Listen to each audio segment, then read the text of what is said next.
심에서 믿는 무리의 교제라는 제목으로 함께 말씀을 통해 은혜 나누기를 원합니다. 지난주에는 예수님의 코이노니아, 예수님의 교제라는 제목을 가지고 함께 살펴보았습니다. 하나님이시지만은 동등대심의 자리를 버리시고 이 땅에 인간의 몸을 입고 오신 예수님, 즉 성육신의 코이노니아로 우리와 함께 해주셨다라는 것을 살펴보았죠. 사생애를 끝내고 공생애를 통하여서 이제는 사생애는 자기를 위한 삶이라면은 공생애는 타인을 위한, 남을 위한 삶을 살아가시는 것이 공생애죠. 공적 인물로서 사명을 감당하시는 공생애를 통하여서 오직 이웃들을 위해서, 영혼 구원을 위해서, 하나님 나라 위해서 그렇게 섬겨오신 예수님의 코이노니아, 예수님이 사생애만 사셨다라면 우리에게 진정한 코이노니아가 될 수가 없겠지만은 공생애가 있었으므로 참으로 우리에게도 그런 공인으로서, 공적인 삶으로서 자기만을 위한 삶이 아니라 이웃을 위하고 하나님을 위한 삶으로 그런 사귐의 삶, 교제의 삶, 코이노니아의 삶을 살아가기를 우리에게 보여주셨습니다. 뿐만 아니죠.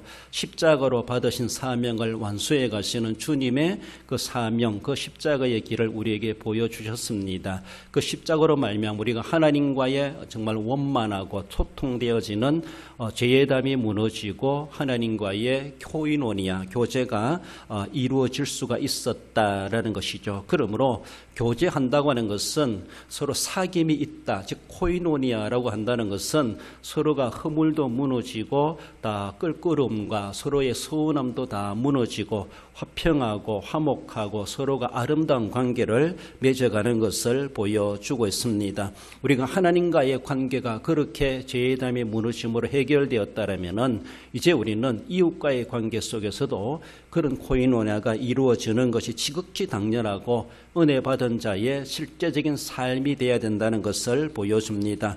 오늘은 이렇게 어쩌면 믿는 무리의 교제, 지상교회의 이상형이라고 한다면 초대 예루살렘 교회다, 그렇게 말할 수가 있죠. 사도행전에 나오는 교회의 모습을 보여주고 있습니다. 그래서 예루살렘을 초대 예루살렘 교회로 돌아가자, 이런 운동을 벌이기도 하고 그런 정신을 우리가 가지고 있습니다.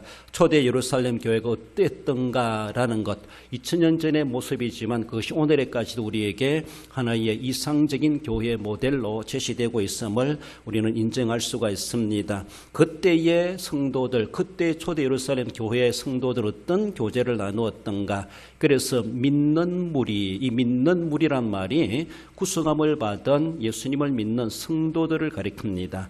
당대 예수님을 인정하지 않은 사람도 많고 부활을 믿지 못한 사람도 많지만은 예수님의 십자가와 부활을 복격한 사람들도 있고 그것을 전해 듣고 믿는 사람들이 있고, 그래서 구속의 은혜와 구원의 확신을 가지고 모여든 사람들이 예루살렘 교회 성도들이다, 즉 믿는 무리들이다라는 것이죠.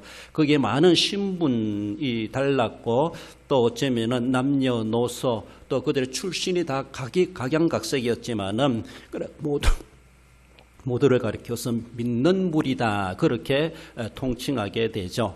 그래서 사회적 신분과 그들의 배경을 다 접어두고 믿음이라고 하는 그 하나의 공통점을 가지고 믿는 무리가 어떤 교제를 나누었던가라는 것이 우리가 이상형으로 보는 예루살렘 교회의 모습이고 우리가 또한 본받아가야 될 모델이다라고 말할 수가 있습니다. 그래서 어쩌면은 조금 좁혀서 말할 때는 이방 세상 사람들은 좀 제쳐두고라도 우리끼리 예수님을 믿는 사람들끼리 어떤 교제를 나누었던가, 교회 안에서의 교제, 교인 간의 교제라고 그렇게 말을 할 수가 있죠. 결국 그것은 나와 하나님과의 교제의 모습이 세상 속에서 드러내보는 것을 볼 수가 있습니다. 교인 간의 교제가 원만할 때 그것이 또한 나와 하나님과의 관계도 원만할 수가 있다라는 것을 보여주는 것입니다.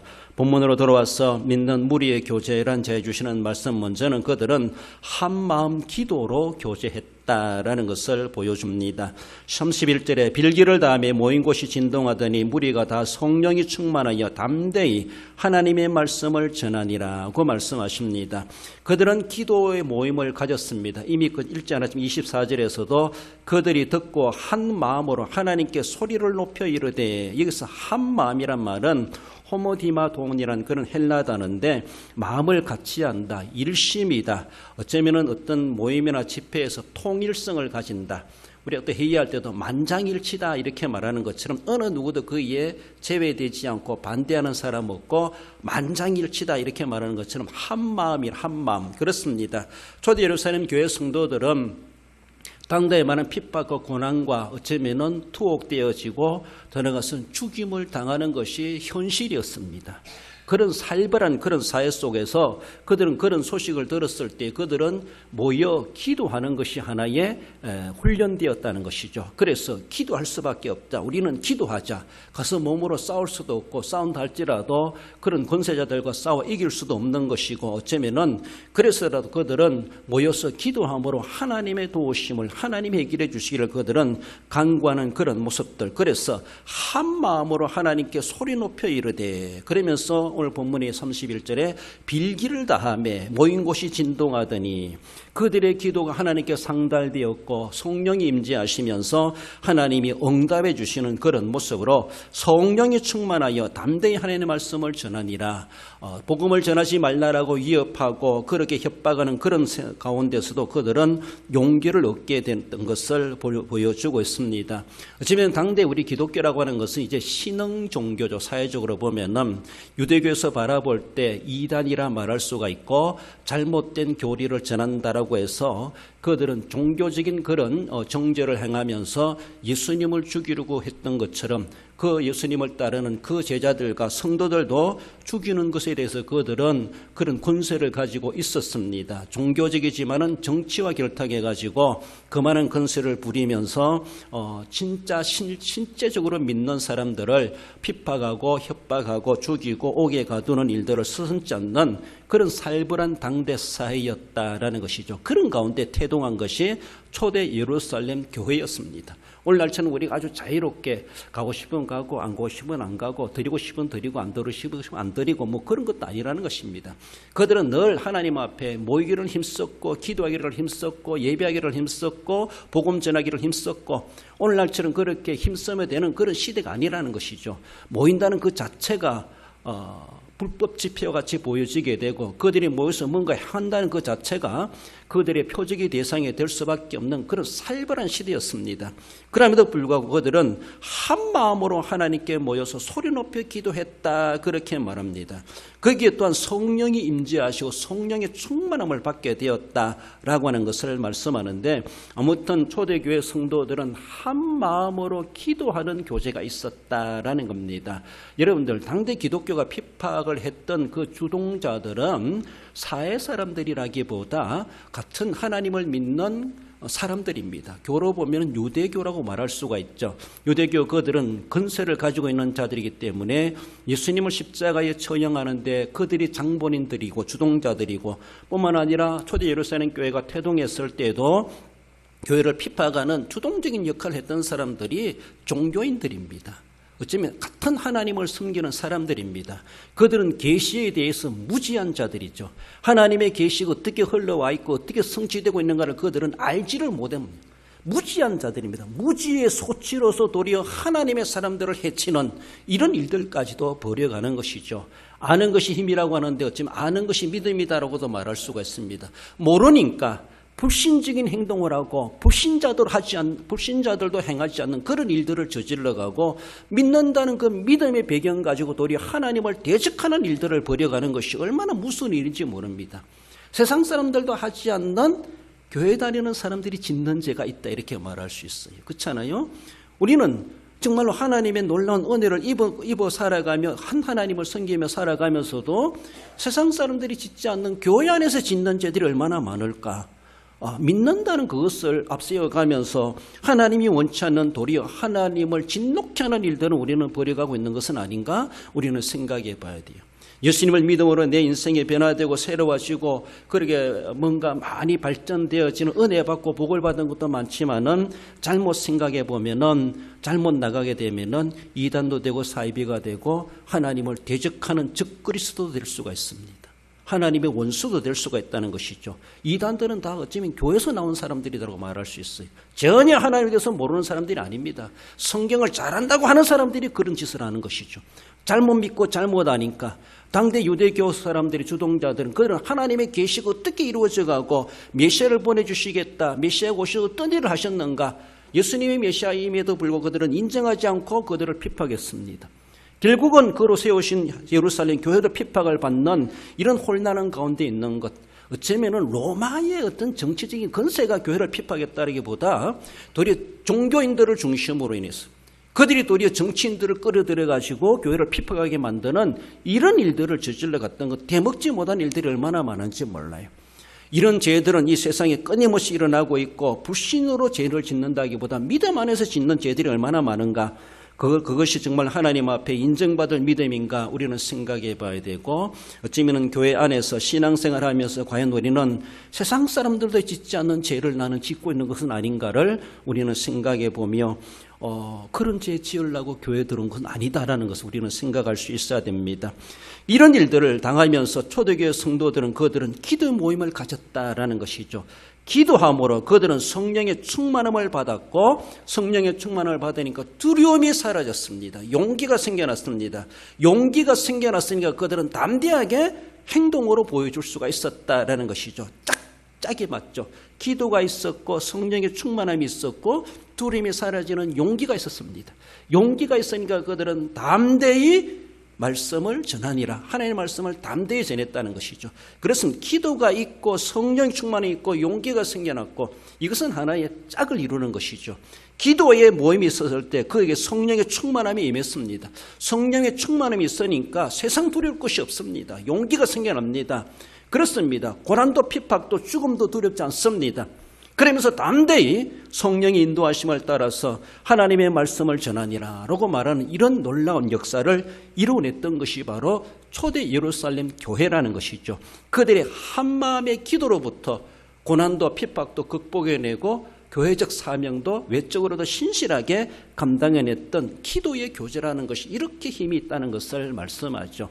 공통적인 분모를 가지고 공통적인 문제의 사안을 가지고 그들이 한 목소리로 같은 제목을 가지고 기도 모임을 가졌을 때 그게 놀라운 성령의 충만함이 일어났고, 성령의 충만함을 받으니까 용기가 용맹함이 생겨나게 되었고, 사람 두려워하지 아니하고 하나님을 두려워하며 하나님 명하신 사명을 신실하게 고난을 극복해가며 고난을 당해가며 감당해 갔다라는 것을 우리에게 보여주고 있습니다.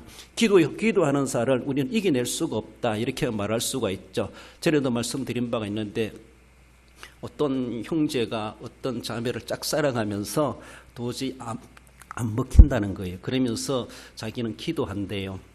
저한테 고백을 해주더라고. 제가 누구를 사랑하는데 도저히 말이 안 먹힌다. 그래서 자기는 기도한다 이래요. 그래서 제가 자매한테 가가지고 그 형제가 기도한다는데 기도하는 사람 못 이기는데 이랬습니다. 결국은 결혼했어요. 결혼했어요. 그래요. 여러분들 소원이 있으면 기도하세요. 기도의 힘이라고 하는 것은 그 앉아서 중얼중얼하고 기도하는 것 같지만은요, 이 기도를 받으시는 하나님은 하나님이 나서주는 거예요. 어느 누구도 부모도 자신도 자기를 못 이깁니다. 하나님이 나서 주실 때 그것이 바로 응답이고 그것이 놀라운 승리를 거두게 되는 것을 보죠. 물론 개인적인 사역을 위한 그런 모습이 아니라 하나님의 뜻을 구하면서 기도 모임을 가지고 기도했을 때 거기에는 성령이 임하게 되어져 있고 성령의 충만함을 받으면은 이길 만한 능력을 하나님 우리에게 주시고 용기를 가지고 싸우게 하시고 승리하게 하신다는 것을 이렇게 딱 하나의 퍼즐 맞춰주는 것처럼 짝이 맞게 하나님께서 역사해 주시는 이것이 바로 초대교회 성도들의 기도에 훈련된 자들이라는 것이죠. 여러분들 함께 기도하자 하실 때 열심히 기도하십시오. 해보려고 애를 쓰십시오. 기도할 때에 놀라운 역사가 일어난다는 것을 기도하면서 경험할 수가 있다는 것이죠.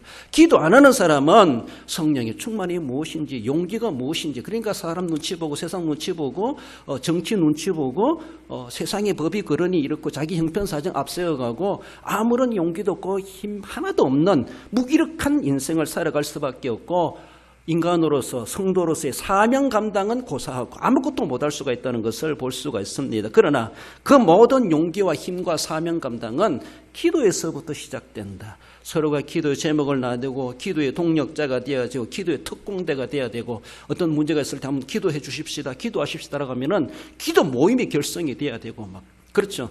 그래서 목사님들 번개 모임한다. 예상하지 못했던 일을 가지고 한번 모이자라고 해가지고 모이는 그런 일들도 보기도 합니다. 한번 우리가 한번 모여보자.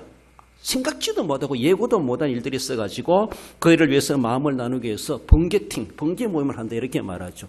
이런 것도 필요합니다. 생각지도 못했는데 아무 계획도 없었는데 나도 바쁜데 하지만 그러나 이 기도가 필요합니다 라고 했을 때 문자라도 날려주고 보내줬을 때 그 순간이라도 짧게라도 그 문제를 가지고 함께 기도한다고 하는 것은 있는 곳에 거기서 내가 기도할 사명이 있다는 것을 생각해 보며 그렇게라도 우리는 기도의 한 마음으로 서로의 교제를 나누고 기도를 나누고 그래서 함께 성령의 충만함을 경험하고 하나님의 능력을 행할 수 있는 우리의 삶, 이것이 초대 예루살렘 교회에서 우리가 또한 본받아와야 될 거룩한 문화라고 하는 것을 볼 수가 있습니다. 사도행전 1장 14절 하반절에서도 보면은 더불어 마음을 같이하여 오로지 기도에 힘쓰니라.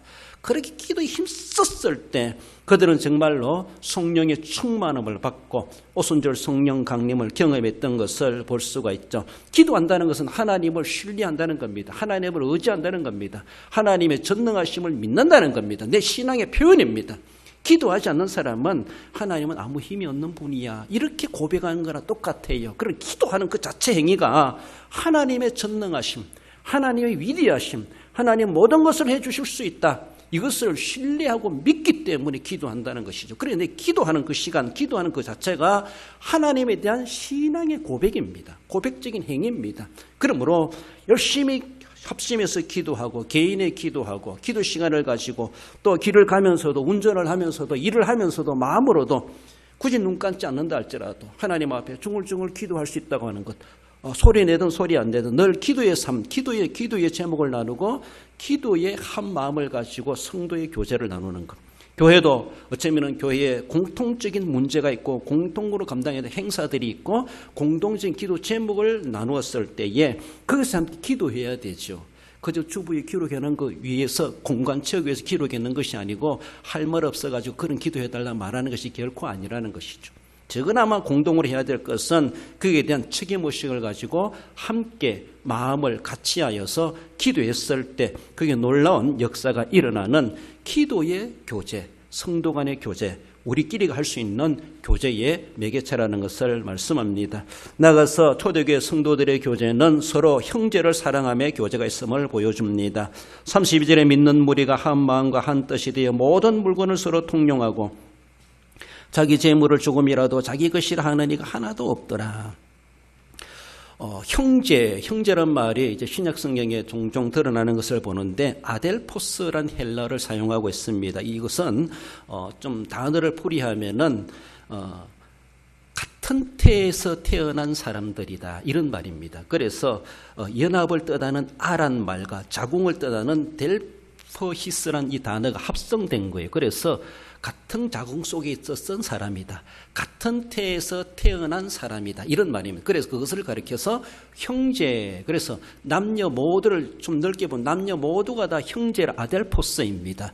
그래서 이것이 이제 초대 예루살렘 교회에서 말해주는 것, 형제란 말은 폭넓게 이제는 믿는 동료, 함께 예수 그리스도를 고백하고 믿는 모든 성도들 무리들을 가리켜서 사도들은 형제여 자매여 이렇게 불렀습니다. 그래서 굳이 남녀를 따지 않는다 할지라도 형제 아델포스라고 하면은 예수 그리스도 한 몸으로 예수님의 태에서 함께 태어난 형제들이다 이런 말이죠.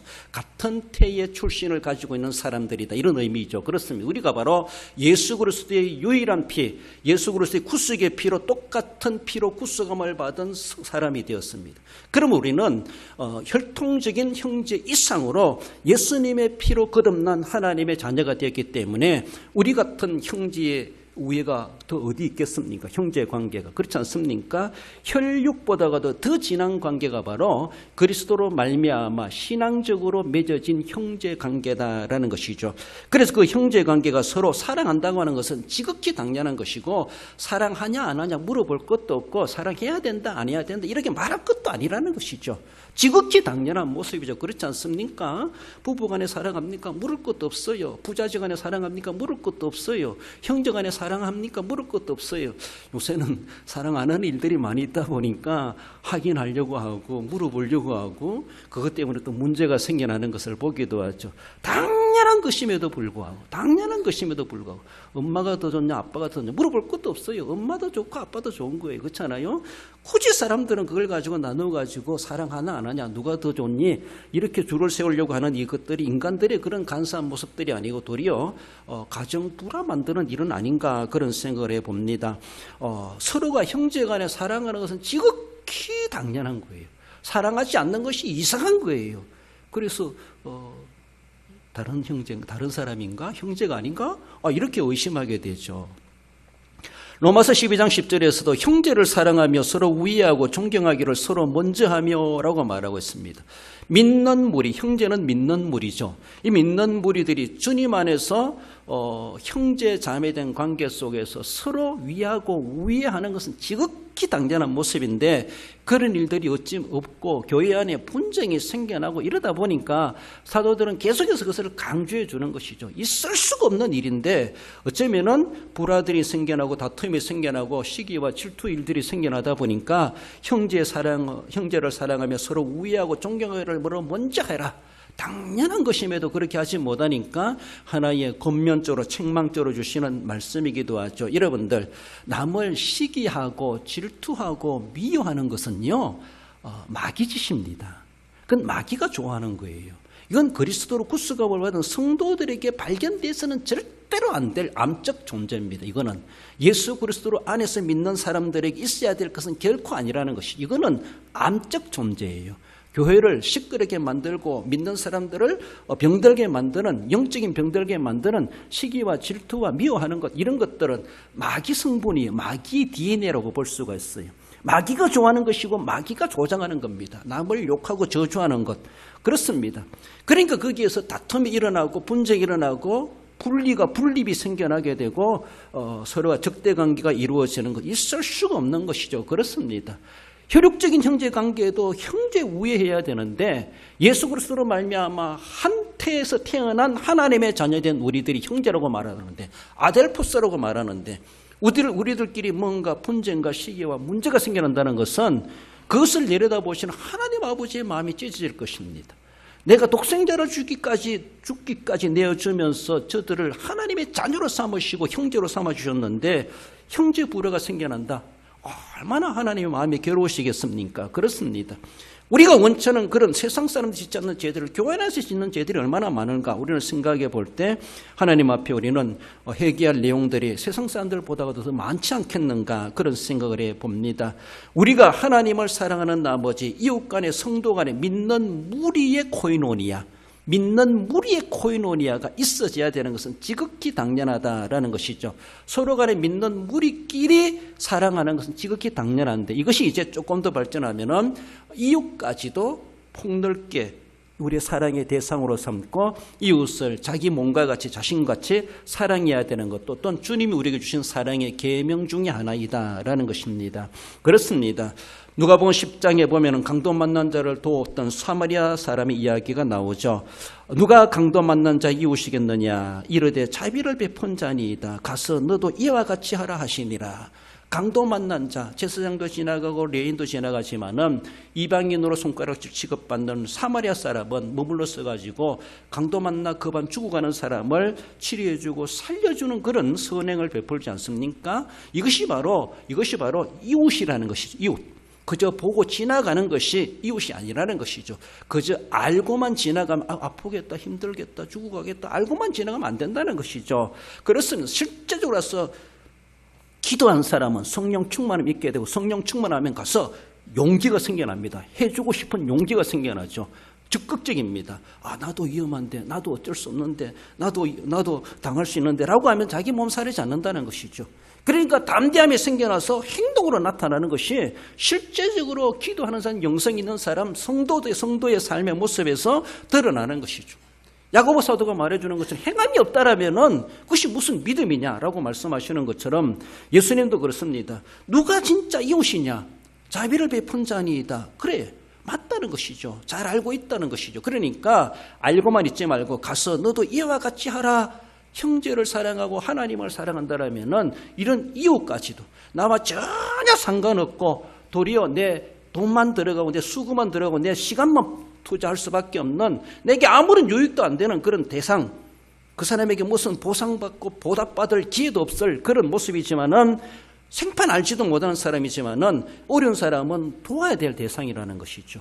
그 사람은 구제의 대상이라는 것이죠. 그냥 두고 지나가지 말라라는 것이죠. 이웃사랑을 그것까지도 확장시켜가면서 우리에게 말씀하십니다. 우리가 하나님 앞에 구속함을 받은 하나님과 무슨 관계가 있습니까? 하나님을 배신한 자들이 하나님을 등쳐먹은 자나 다를 바가 없는 우리 인간들입니다. 그래서 세상의 모든 사람이 죄를 범하였음에 의인은 없나니 하나도 없도다. 성경은 단정하고 있습니다. 그렇게 강도 만난 자나 다를 바가 없이 급한 죽어갈 뿐만 아니라 거의 영적으로 신학적으로는 죽었다 이렇게 말합니다. 완전히 하나님께서 생명이 끊어진 우리들을 예수 그리스도를 보내셔서 생명 없는 돌덩이 같은 우리들에게 생명을 불어넣어 주시고 다시 삐다기들이 일어나서 군대가 이룬다는 것처럼 우리를 하나님의 사람으로 거듭나게 주셨습니다. 강도 만난 자나 강도 만난 자가 따로 있는 것이 아니라 우리가 바로 강도 만난 자죠. 마귀 강도 만난 자들로서 우리가 그렇게 마귀의 쳐죽임을 받을 우리들의 모습이지만은 그런 가운데서 우리를 예수 그리스도를 보내신 이 선한 사마리아는 예수 그리스도이십니다.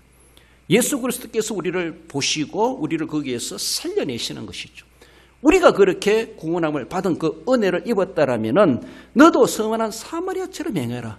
너도 예수님처럼 그렇게 해라 라고 하는 것을 우리에게 말씀하시는데 형제 사랑의 차원에서 이것은 분명하게 우리가 감당해내야 한다는 것이죠. 어쩌면은 강도 만난 사람은 선한 사마리아 사람을 만나지 못했다면 자기는 거기서 급한 죽었다고 말하는 것처럼 계속 죽었을 겁니다. 그렇습니다. 우리는 예수님을 만나지 못했다면 우리는 다 죽었을 겁니다. 아직도 예수님을 알지 못하고 살아가는 사람들은 예수님을 만난 자들이 아니기 때문에 구원의 보장이 되지 않습니다. 그래서 우리로 하여금 그들에게 복음을 전해서 예수님을 만나게 만들어줘야 되죠.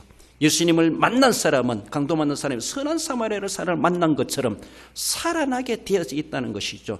오직 예수님만이 우리의 유일한 구세주이시고 인류의 구원자로 이 세상에 보내심을 받은 하나님의 독생자이십니다. 하나님이십니다. 그러므로 그를 내 마음속에 영접하고 믿는다면은 강도 만난 자가 치유되고 회복되고 살아나는 것처럼 우리를 그렇게 영육으로 살려주시고 하나님의 나라의 영생복락을 누릴 하나님의 자녀의 권세를 주시마라고 이미 약속되어 있습니다. 그 약속을 믿고 우리가 살아가고 있습니다. 그렇게 구속을 받은 형제끼리의 사랑하고 우애를 나누는 것은 지극히 당연하다라고 하는 것을 말씀하고 이것이 바로 믿는 무리의 코이노니아, 이런 형제 사랑의 코이노니아가 우리에게 당연하게 있어야 될 것을 말씀합니다. 나아가서는 믿는 무리의 교제는 충만한 은혜의 교제가 있었음을 말씀하죠. 33절에 사도들이 큰 권능으로 주 예수의 부활을 증언하니 무리가 큰 은혜를 받아 기도하니 성령의 충만함에 감동이 있어졌고 행동으로 옮겨지게 되었고 그들은 말씀을 들으면서 큰 은혜를 받았다라고 말하고 있습니다. 그래서 담대히 복음을 전하는 헌신자가 되었다라는 것, 짝짝짝이 맞아 들어가죠. 그렇습니다. 기도로 시작한 것이 은혜 충만함을 받고 충만한 은혜 받은 그들은 행동적으로 나타낼 수가 있었다라는 것이죠. 33절 문구로 바라보면 사도들이 큰 권능으로 주 예수의 부활을 증언하니 무리가 큰 은혜를 받아. 무리들이 큰 은혜를 받은 동기가 무엇입니까? 사도들이 큰 권능으로 주 예수의 부활을 증언하니 그렇습니다. 은혜를 끼쳐야 될 사도, 설교자의 책임이라고 볼 수가 있죠. 그래서 이런 기도가 필요합니다. 하나님, 우리 목사님 큰 권능으로 말씀을 전하게 해주시옵소서. 이 문구대로 보면 그렇습니다. 그래야만 그 다음에 무리가 큰 은혜를 받는다라는 것이죠. 큰 권능으로 말씀을 전하지 못하면은 큰 은혜가 임할 수가 있겠는가? 말씀 전하는 자가 성령 충만하다는 것이죠. 믿음이 확신하다는 것입니다. 믿음이 능력 있는 삶이라는 것이죠. 그래 큰 권능으로 말씀을 전했을 때에 무리들도 큰 은혜를 받을 수가 있었다. 그래서 은혜를 받기를 사모한 사람은 말씀 전하는 자를 위해서 그래 기도할 필요가 있습니다. 하나님 큰 권능을 입혀 주시옵소서. 큰 권능으로 말씀을 전하게 해 주시옵소서. 그렇습니다. 은혜 받을 나를 위해서라도 내가 큰 은혜 받기 위해서라도 말씀을 전하는 자를 위해서 우리가 그런 기도가 필요하다라고 볼 수가 있습니다.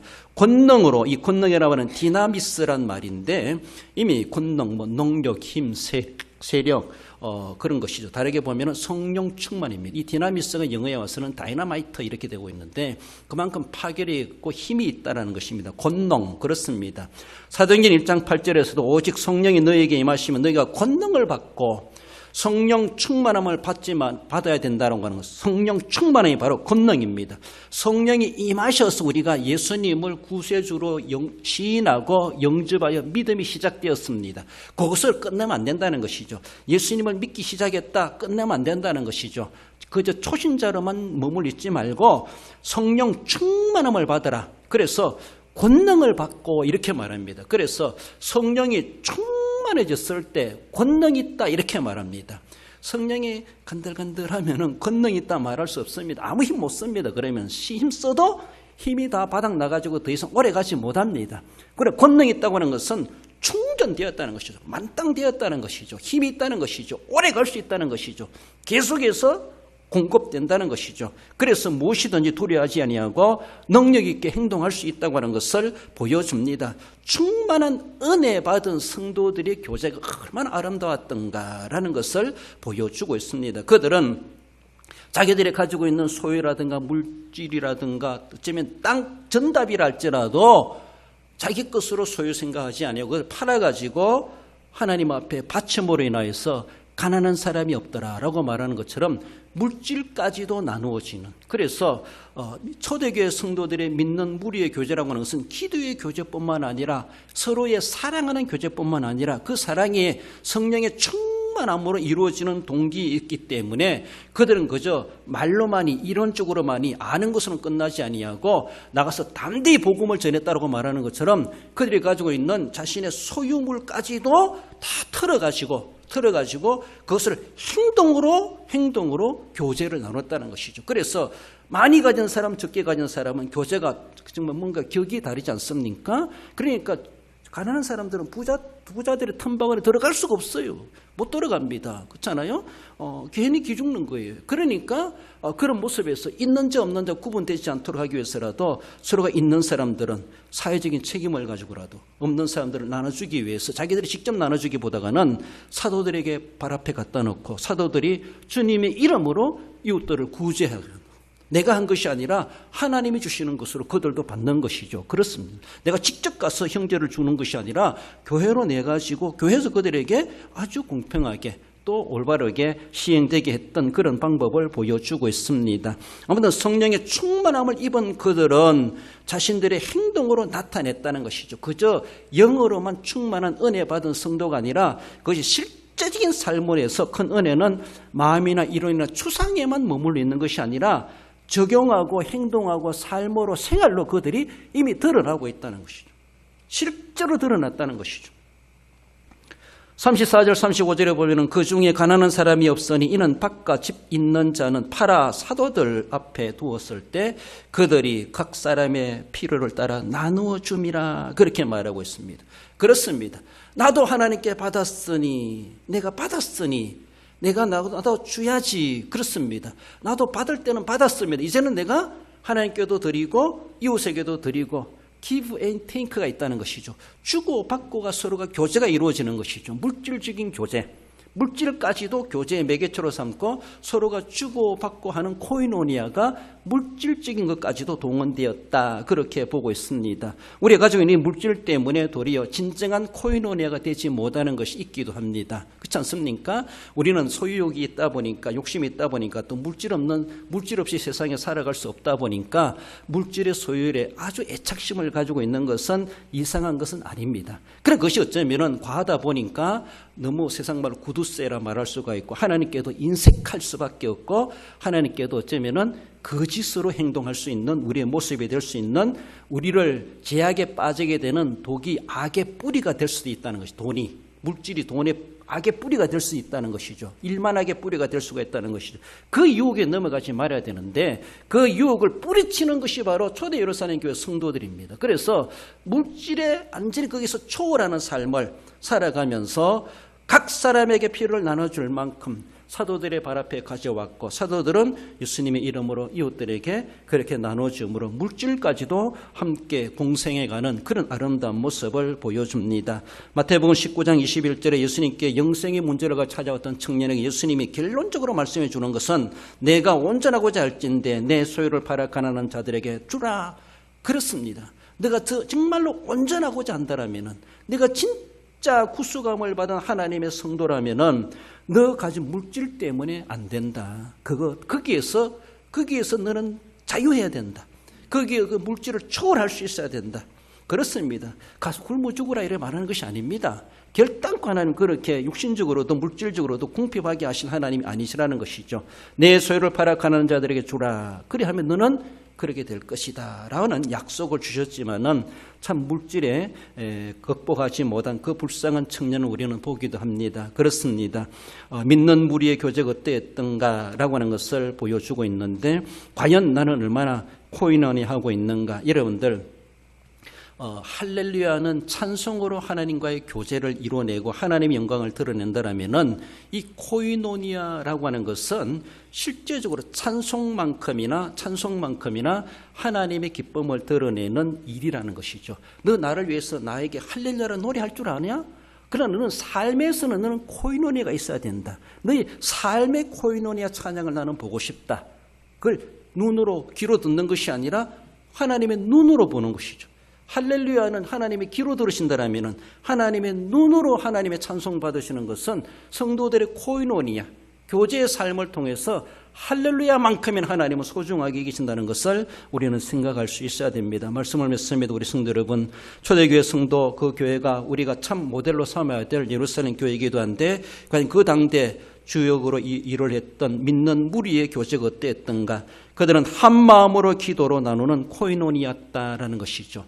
기도할 줄 알았던 사람들이고 기도에 그들은 결코 인색하지 않았다라는 것이죠. 서로가 기도하는데, 기도 모임을 하는데, 기도로 서로가 교제를 나누는데 그들은 그렇게 아름답게 감당해냈습니다. 형제 사랑으로 나누는 코이노니아였다는 것을 말씀해 줍니다. 희록 이상으로 주님의 피로 구속음을 받은 한 형제라는 것을 우리는 생각해 볼 때 형제를 위해서 못 해줄 것 없다라고 볼 수 있습니다.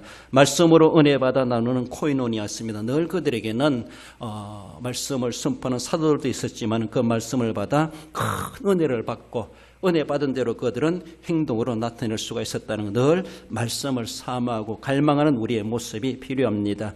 믿음 안에서 나누는 성도 간의 코이노니아, 진정으로 세상 사람들이 감히 알아볼 수 없고 나눌 수 없는 우리는 우리끼리라고 말해볼 때 그리스도 안에서, 믿음 안에서 나누는 이 진한 코이노니아, 오직 성도들만이 느낄 수 있는 진한 아름다움이요 교제라는 것을 기억해 볼 때, 저건 아마 그래도 세상에 시달려 살아오셨지만은 교회 와서 참 교회 오니까 남다르다, 교회 오니까 마음이 평안하고 교회 오니까 참 가족들 만난 것 같다, 이런 분위기가 되면 얼마나 좋겠는가. 이것이 바로 믿음 안에서 성도들만이 느낄 수 있는 영적인 은혜라는 것을 우리는 생각해 볼 때 그런 은혜가 풍성할 수 있도록 우리가 함께 아름다운 교제로, 코이노니아로 하나님을 섬겨가시고 그런 교회로 만들어 가시기 합당한, 그래서 그 은혜와 복을 누려 가시는 우리 모든 성도 여러분들 되시기를 주님의 이름으로 축원드립니다.